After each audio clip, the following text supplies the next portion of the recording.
আমার লেজটা একটু কালো বলে আজ বিয়ে টাইমে এর মুখ হচ্ছে পুরো আমার মতো ডিট্টো আমার মুখ পেয়েছে মেয়ে। আর লেজটা দেখো ওর বাপের বংশের পেয়েছে। কত ভেবেছিলাম আমার একটা মিক্স ব্রিডের নাতি হবে। এই মনো, আবার কোথায় তোকে বলেছি না গর্ত থেকে বেরোবি না। তোরে ঝেড়ে ইঁদুরদের পাড়ায় যাও আমি বুঝি না তো। সোজা গর্তের ভেতর ঢুকবি। এমা নেকি বৌদি তুমি ইঁদুর মারা জিনিস খাচ্ছ কেন? অল্প করে খেয়েছি, অল্প করে। একটু নেশা নেশা হবে, একটু শান্তি পাবো। আমি এই ইঁদুরের চাপ নিতে পারছি না।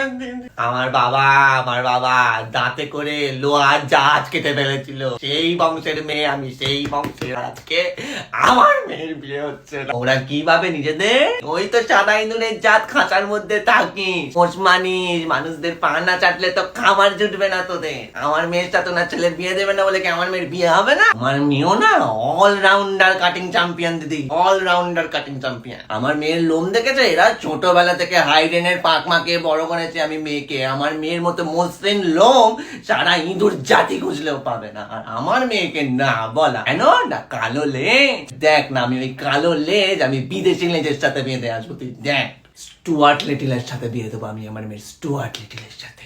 আমার নাতিপুতিরা ও বিদেশি নালায় থাকবে, বিদেশি নালায়, বিদেশি ট্রেনের জল খেয়ে আমার নাতি নাতনি বড় হবে, তুমি দেখে নিও। তুমি যাওয়ার সময় গর্তের মুখটা একটু টাইট করে দিও।